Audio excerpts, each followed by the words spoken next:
Şimdi medreseler aslında günümüzde değil, bunun ucu ta Peygamber Efendimiz'e dayanan bir eğitim kurumu. Zira Peygamber Efendimiz Mekke-i Mükerreme'de kalırken Darül Erkam'ı medrese olarak kullanmış. Medine-i Münevvere'ye hicret ederken de hemen Mescid-i Nebevi'nin yanında Suffe denilen bir yeri medrese olarak kullanmışlar. Eğitim kurumu olarak devam etmiş orası. O günden bugüne kadar medrese hep Müslümanların gündeminde vardır, hayatlarında vardır. Medrese aslında derese kökünden geliyor. Ders yapmak, eğitim yapmak, eğitim almak, eğitimde bulunmak gibi. Şimdi o günden bugüne kadar İslam'ın yayılmasına, İslam ilimlerinin gelişmesine çok büyük katkıları olmuştur medresenin. Günümüzde de aslında bu katkı hala devam ediyor. Tabii önceki dönemler gibi değil. Önceki dönemlerde daha fazla bir katkı vardı. İşte imamların yetiştiği dönemler, işte 300'lü 400'lü yıllarda falan. Ama günümüzde ise biraz daha söndü. Esasen biz medreseyi İbn Haldun'un da tasviri gibi, hani devleti insana benzetmiş ya, insan diyor işte nasıl annesinden doğar, sonra çocukluk, sonra gençlik, sonra işte yaşlılık ve en sonunda gider. Osmanlı Devleti de öyleydi mesela. İlk başta ne oldu? İşte doğması oldu, sonra gelişti, işte altın dönemini falan yaşadı. En son işte zayıflama ve yok olma süreci. Medreseler de aslında bu sürece tabi olabilir. Nitekim medreselerin çok parlak dönemleri olmuştur. Özellikle Abbasiler döneminde, o Nizamiye medreselerinin çok popüler olduğu dönemlerde medreseler çok önemli bir yer tutmuşlar. Ama zamanla işte o popülerlikleri farklı sebeplerden dolayı yok olmuş. Günümüzde de yani resmi anlamda bir destek olmadığından dolayı şu anda zayıf gibi gözüküyor. Ama son dönemlerde Diyanet İşleri Başkanlığımızın bu konuda biraz katkıları oldu. Özellikle Kur'an kurslarına Arapça eğitim verilmesi noktasında çok girişimleri oldu, teşvikleri oldu, tavsiyeleri oldu. Bu aslında güzel bir netice doğurdu. Eğer bu şekilde devam ederse İnşallah daha iyi olur diye düşünüyoruz. Şimdi medrese aslında başlı başına bir kurum değil. Esasen medrese dinle bütün bir yapısı var. Dikkat ederseniz eğer, medreseler genelde camilerin bulunduğu yerlerde yapılmış, ibadethanelerin etrafında yapılmış. Mesela şu anda Urfa'da yaşadığımız için Urfa'dan da örnek verebiliriz. Mesela Rızvaniye Camisi'nin hemen karşısında böyle küçük küçük odacıklar var. O odacıklar hemen caminin karşısında. Bakın, ibadet yeriyle, ibadet mekanıyla içli dışlı olan bir yer. Tabii bütün medreseler hemen hemen öyle. Yani eski medreselerin tamamı böyledir diyebiliriz. Sadece zamanımızda ne oldu? İşte sadece bina şeklinde medreseler yükselmeye başladı. Esasen onlarda da özel camiye ayrılmış bir ibadet yeri vardır ve bütün talebeler, bütün medrese öğrencileri namaz vaktinde namaza, ibadet vaktinde ibadete gidiyorlardı. Bu da onların dini bir kimlikle büyümelerine vesile oluyordu ve bu da çok iyi oluyordu. Şimdi esasen medrese sadece dini ilimleri vermiyor, aynı zamanda dini eğitimi de veriyor. İşte az önce de ifade ettiğim gibi yani namaz vakti geldiği zaman bütün talebelerin namaza gitme zorunluluğu var. Dini bir sohbet meydana geldiği zaman o sohbete katılma zorunluluğu var. Ve bu plan ve program çerçevesinde yapılıyor. Her hafta ya da her gün söyleyecek olursak, kısa zaman aralığında söylemek gerekirse, her günde bir plan program vardır. İşte hangi saatte namaz kılınacak, hangi saatte sohbet yapılacak, hangi saatte ders yapılacak. Bunların tamamı belli, intizamlı bir şekilde herkes tarafından biliniyor. Bu yüzden gençlerin kimliğinin oluşması medresede önemli bir yer tutuyor ve o medresenin eğitimi ve adabı gençliğin meydana gelmesine, işte gençlerin şekillenmesine çok büyük bir katkı sağlıyor. Bu yüzden Ben her zaman söylüyordum aslında arkadaşlara, böyle sizin gibi arkadaşlarla sohbet ederken, medreseyi dört dörtlük okuyan bir insandan toplumun zarar görmesi çok zor. Toplum zarar görmez. Niye? Çünkü oradaki almış olduğu adab, oradan almış olduğu eğitim ona kötülük yapma izni vermiyor. Dikkat edersek eğer toplumdaki sıkıntıların birçoğunda eğitim almamış, cahil olan gençliğimiz, adab görmeyen gençlerimiz genelde o kötülükleri yapıyorlar. Medrese eğitimini dört dörtlük almış olan bir insanın kötülük yapması düşünülemez yani. Ferdi olarak yapılabilir. Belki mutlaka vardır yani, şimdi bütün kurumlarda da olduğu gibi medresede de dört dörtlük eğitim almamış olabilir. Oradaki eğitimini yarıda bırakmış olabilir.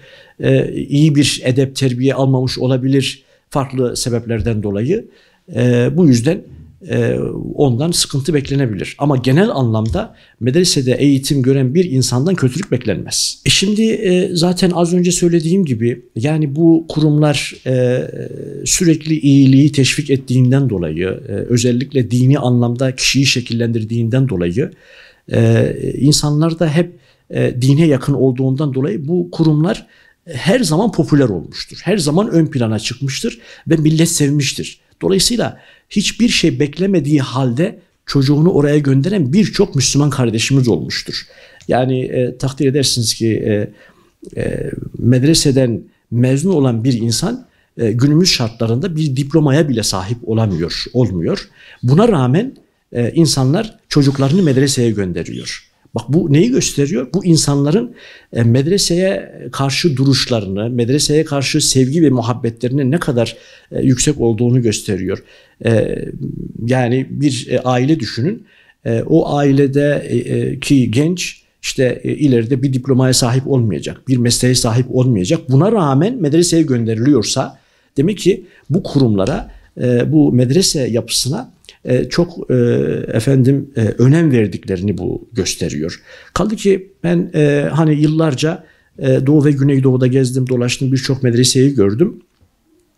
Bu medresede okuyan kardeşlerimizin büyük çoğunluğu, özellikle aileleri, dini bütün insanlar. Sadece şunu söylüyorlar. Diyorlar ki bizim çocuğumuz medresede okusun. Hiçbir şey istemiyoruz. Hatta hiç okumasa bile sadece medresenin adabını, terbiyesini öğrense bu bizim için yeterli diyorlar. Bu da oradaki halkın, yöre halkı, özellikle Doğu ve Güneydoğu için söylüyorum, medreseye karşı olan duruşlarını, işte medreseye olan muhabbet ve sevgilerinin bir göstergesidir aslında. Şimdi şöyle, yani günümüz eğitim kurumları eğitimleri yeterli mi? Bence değil. Niye? Çünkü sadece biz ilahiyat olarak değil, diğer kurumlardaki arkadaşlarla da görüşüyoruz ve şunu söylüyorlar. Diyorlar ki bize gelen öğrenci çok yetersiz. Hatta bir matematik işlemini bile, basit bir işlemi bile yapamıyor diyorlar. Biz de görüyoruz mesela bizim ilahiyat öğrencileri 4 sene orta, 4 sene de lise. Bu 4 yıllık ortada, 4 yıllık lisede sürekli yoğun bir Arapça görüyorlar. Ama buna rağmen bize geldikleri zaman Arapçalarının hiçbir şeye yaramadığını görüyoruz. Hiçbir eğitim almadıklarını görüyoruz. Bunun bir problem olduğunu biz her fırsatta dile getirmeye çalışıyoruz. Bu problemin sebepleri nelerdir? Bu sebepler nasıl ortadan kaldırılabilir? Neler yapılabilir? Bununla ilgili aslında güzel düşüncelerimiz var, güzel iyi netice verecek tasavvurlarımız var. Ama işte o tasavvurları eğitimciler olarak bunu mutlaka yerine getirmemiz gerekiyor. Şimdi şöyle söyleyelim, esasen medrese eğitimiyle modern eğitim birbiriyle ilişki haline gelirse bunun çok daha iyi olacağını düşünüyoruz. Niye? Çünkü medrese eğitimi çok disiplin gerektiren bir eğitim ve o disiplin uygulanıyor da. Ama bizim okullarda, bu günümüz okullarında tamam disiplinden söz ediliyor ama disiplin yok. Yani yok denecek kadar azdır. Mesela ders yapılıyor. Derste müfredatın tamamı bütün öğrencilerin anlayabileceği şekilde verilmiyor mesela. Ha biz bunu nereden biliyoruz? Biz bunu öğrencilerimizden biliyoruz. Bizim her sene önceki yıllarda biraz daha fazla öğrencimiz geliyordu. Bu yıl biraz daha kontenjanımız düştü. Her sene mesela 300 öğrenci geliyor bize. Bu 300 öğrenciden 10-15 tanesi ya muafiyet sınavını geçiyor ya geçmiyor. Hadi diyelim ki 30 kişi geçti. Yani 30 kişi çok küçük bir rakam. Bu yüzden bu eğitimlerin mutlaka düzeltilmesi gerekir. İşte düzeltilmesi de medrese sisteminin modern eğitime entegre edilerek eğitimin yapılırsa eğer bu çözüm olur diye düşünüyoruz. Ha bu nasıl olur? İşte derslerin zamanı belli olacak, eğitici denetlenecek, ders müfredatı öğrencinin anlayabileceği şekilde olacak. Mesela biz bazen ders müfredatına bakıyoruz, onda da biraz sıkıntı var. Yani sıkıntı şöyle, yani müfredat öğrencinin anlayabileceği kapasitede değil. Genelde akademik dille yazılmış. Yani şimdi ilkokul, orta ve lise, hatta lisedeki öğrenci bile akademik dilden anlaması çok zor. Bu yüzden ne yapıyor? Öğretmen haklı olarak farklı yayın kurumlarına başvuruyor ve oradan takviye alarak başka kitaplarla eğitimi devam ettirmeye çalışıyor. İşte bizim istediğimiz eğitim sistemi medresenin şu anda vermiş olduğu eğitimin aynısı okullarımızda uygulansa aslında bir nebze de olsa bu işin üstesinden gelinir diye düşünüyoruz. Bu bir. İkincisi, medreselerde malumunuz karşılıklı eğitim şekli var. Yani bireysel var. Sınıf türlü değil. Yani hoca talebeyi karşısına alır, o talebeye bizzat kendisi dersini verir. Yani bireysel olarak o dersi alır. Ama eğitim kurumlarımızda, günümüz eğitim kurumlarında ise sınıf sistemi var. Sınıf sisteminde bütün öğrencilerin her şeyi kavraması çok zor. Diyeceksiniz ki işte bunun için öğretmen kadrosunun biraz daha fazlalaştırılması gerekir diyeceksiniz ama doğru. O biraz daha fazlalaştırılması gerekir. Ayrıca hem fazlalaştırılmasının yanında öğretmenin de kaliteli yetişmesinin gerekli olduğunu düşünüyorum ki eğitim güzel olsun ve medrese sistemiyle günümüz eğitim sistemi arasında entegre meydana gelsin. Malum her problemin meydana gelmesindeki temel taşların düşünülmesi gerekir. Bugün meydana gelen problemler neden meydana geliyor? Sebepleri nelerdir?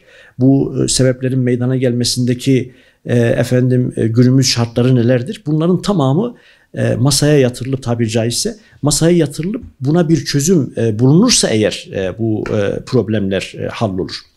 Yoksa hiçbir problem hallolmaz. Yani kökünden kurutmak gerekiyor aslında. Sivrisineklerin olmamasını istiyorsanız eğer bataklığı kurutmanız gerekiyor. Şimdi bugün eğitim sistemimizde gerçekten yozlaşma meydana gelmiştir. Yani eğitimde olmaması gereken birçok şeyle karşılaşıyoruz mesela. İşte bunların da ortadan kaldırılabilmesi için bir kere öğrenciye her şeyden önce değerler eğitim verilmesi gerekiyor. Milli Eğitim şu anda kendilerine teşekkür ediyoruz. Bu konuda bayağı güzel hizmetleri oluyor ama tam da yeterli değil. Değerler eğitimi nedir? İlk önce kişinin kendisini tanıması. Atasını da tanıması, çevresini tanıması, hangi dine mensup olduğunu bilmesi gerekir. Hangi adaplar çerçevesinde yetişmesi gerekir. Bunların tamamını bilmesi gerekiyor. Ama günümüz şartlarında talebeye, öğrenciye bunlardan çok eline telefon veriliyor. İşte sosyal medya veriliyor. İşte çevredeki insanlar ona doğru düzgün bir eğitim vermiyor. Esasen eğitimin zaten 3 tane saç ayağı var. Birincisi aile kurumudur. İkincisi sokak çevresidir. Üçüncüsü de Milli Eğitim'in hazırlamış olduğu okullardır. Bu 3 saç ayağından bir tanesi eksik olursa o çocuk problemli yaşar. Bu yüzden bu 3 saç ayağının düzgün olması gerekir ki çocuk iyice yetişebilsin. Bu yüzden ne diyoruz? Diyoruz ki ilk başta çocuk ailede iyi bir eğitim alacak. Çevresindeki, sokaktaki, sosyal yaşamındaki insanların, arkadaşların iyi seçilmesi gerekir diyoruz. Daha sonra okul çevresi. O da okuldaki öğretmen, müdür yardımcıları ve müdürlerin üzerinde durması gereken eğitim şeklidir. Bu eğitim şekli dört dörtlük verilirse eğer bu çocuğun, bu öğrencinin, o çocuktan başta ailesi, daha sonra toplumu, milleti, devleti fayda görür. Aksi takdirde insanlarımızı kaybederiz. Nitekim günümüzde bazı olaylara şahit oluyoruz ve üzülüyoruz gerçekten. Öğrencilerimizin bu duruma nasıl geldiğini hayret ediyoruz ve çok üzülüyoruz. İşte bunların mutlaka bir çözüme kavuşturulması gerekir diye düşünüyorum. Dediğim gibi şimdi özellikle Japonya taraflarında, Uzak Doğu ülkelerinde çocuk ilk eğitime başladığı zaman değerler eğitimi verilir ona. İşte kim olduğunu, nelerle uğraşması gerektiğini, manevi eğitim, bu da çok önemli. Manevi eğitim çok önemlidir. Yani maddiyattan çok maneviyata mutlaka alıştırılması gerekir.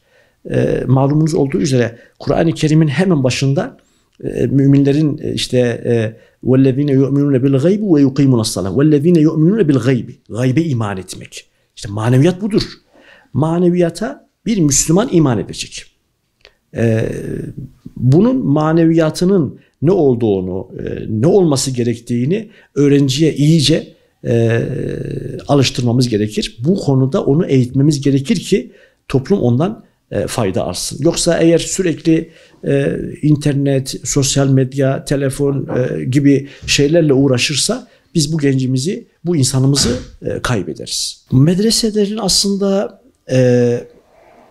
şöyle söyleyelim, medreseler şu anda resmi anlamda kimlikleri yok. Kimlikleri olmadığından dolayı, şu anda kimliklerin olmadığından dolayı ne yapmamız gerekiyor? Bunları bir kere topluma iyi tanıtmamız gerekiyor. Yani bunlar tanıtılmadığı zaman halk da tanımaz bunları. Yani sadece kısır bir döngü içerisinde olur. Mesela benim köyümde var. Köyümün dışındaki yerler o medresenin varlığından haberdar değil. Bunu ne yapmamız gerekiyor? Bunu duyurmamız gerekiyor. Yani medrese şu eğitimi veriyor, şu eğitimden çocukları geçiriyor ve o eğitimi aldıktan sonra şu merhalelerden sonra şu duruma geliyor diye halkı aslında ne yapmamız gerekiyor? Bilgilendirmemiz gerekiyor. Şimdi bilgilendirilmeyen halk medresenin içinde neler yapılıyor, nelerle uğraşılıyor, hangi eğitimden geçiriliyor çocuk, bu konuda biraz şüpheleniyor, haklı olarak şüpheleniyor. Ama ben bir medrese talebesi olarak, ben daha önce medresede okumuş biri olarak, medresede okunan bütün müfredatın baştan sona kadar sadece Kur'an ve hadisi anlamaya yönelik olduğunu görüyoruz. Yani nedir müfredatımızda? İlk önce bina emsiliyeden başlıyoruz. Sonuna kadar fıkıh usulünden Cem'ül Cevame dediğimiz, bugün aslında Cem'ül Cevame okutulmuyor da onun yerine verekat okutuluyor. Bazen El-Veciz bazı yerlerde Abdülkerim Zeydan'ın kitabını okutuyorlar. Yani son kitaba kadar, baştan sonuna kadar Kur'an-ı Kerim'i güzel anlamaya, hadis-i şerifi hadis-i şeriften güzel hükümler, iyi hükümler, doğru hükümler, isabetli hükümler çıkarmaya yönelik eğitim veriliyor. Bu eğitim de çok derinlemesine veriliyor medreselerde. Bu yüzden medreseler olduğu dönemlerde, ciddi çalışmaların olduğu dönemlerde, mesela Kasımlı Medresesi var Mardin'de, Çifte Minare Medresesi var, ondan önce Nizamiye medreseleri, bunların tamamında çok derin dersler veriliyordu, ilimler veriliyordu. Zaten bundan dolayıdır ki Özellikle 3. yüzyılda İmam Şafiilerin, İmam-ı Azamların, efendim işte Ahmed bin Hanbellerin, İmam Maliklerin rahmetullahi aleyhim, bunların bu eğitimi almalarıyla bunlar gözde hale geldiler. Günümüzde mesela bir İmam Gazali çıkarma imkanı yok gibi gözüküyor şu anda. Niye? Yok, çünkü eğitim sistemimiz buna elverişli değil.